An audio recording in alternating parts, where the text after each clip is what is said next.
Then next would be this one, this line, copy. And I'll give you another 5 seconds. So sudo up alternatives, double hyphen set space IP tables slash user slash sben slash IP tables dash legacy. Okay, afterwards we need to run this one. Paste, and then this line of code. Okay, this is basically downloading the binary file on the Docker. So just uh, pause the video and copy the command.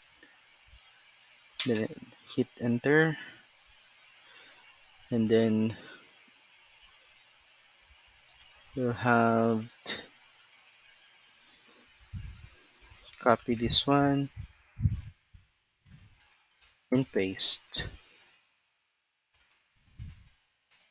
Enter to continue. Okay, it's done. Then we need to update the app.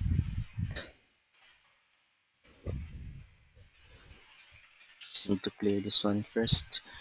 Then the actual installation for Docker. Okay, so another 5 seconds for you to play and pause. So sudo apt install dash y docker dash ce docker dash ce dash cli space container.io space docker dash compose. Let's hit enter.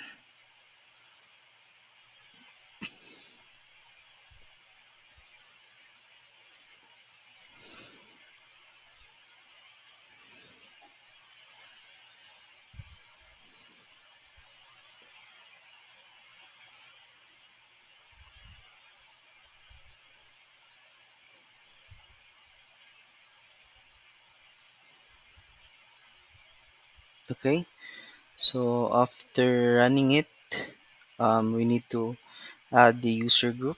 So control C sudo group add docker.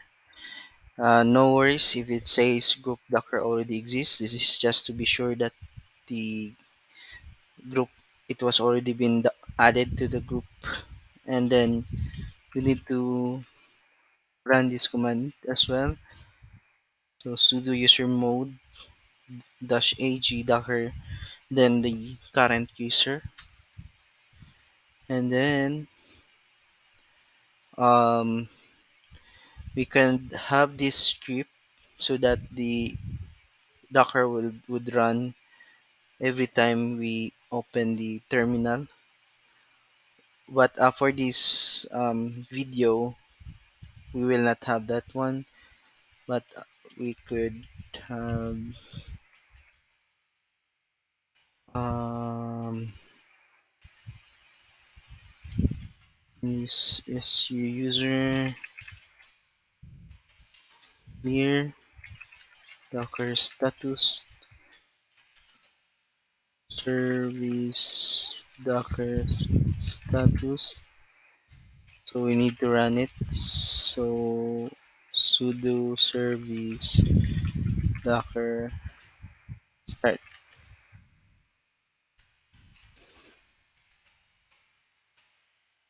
Okay, so now the docker is running.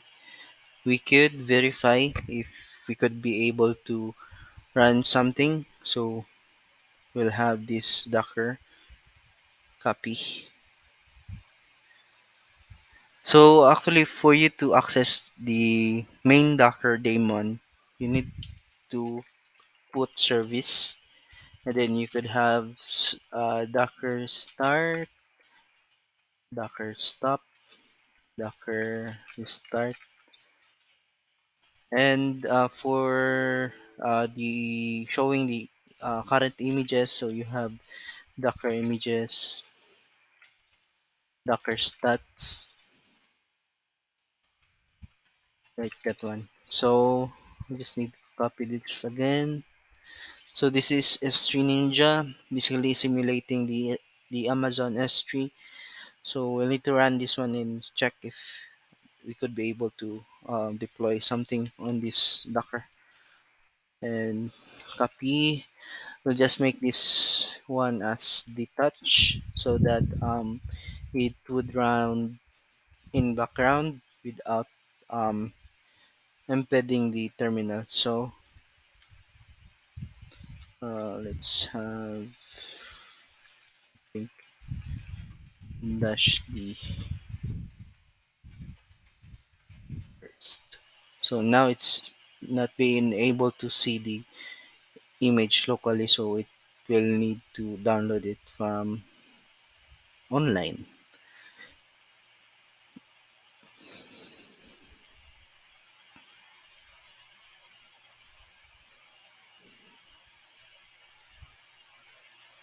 Okay, so now that it's done, basically this is the container ID. I think we could run it using localhost 944 slash UI. And here we would be able to see that the S3 Ninja is uh, accessible, and you could access the WSL using localhost as well. So let's try if we close this one, if we would be able to, yeah, we would still be able to access it since we had it run in background. But for example, that your laptop or computer has restarted the main computer, then it would also be um, s- restarted. The WSL would be restarted, and you would need to run it again, the same command. But if you wanted to, for example, the to run the Docker during startup, then you need to have this command inputted in your WSL. So that's it for this video tutorial. I hope you find it um, helpful to you guys. So thank you.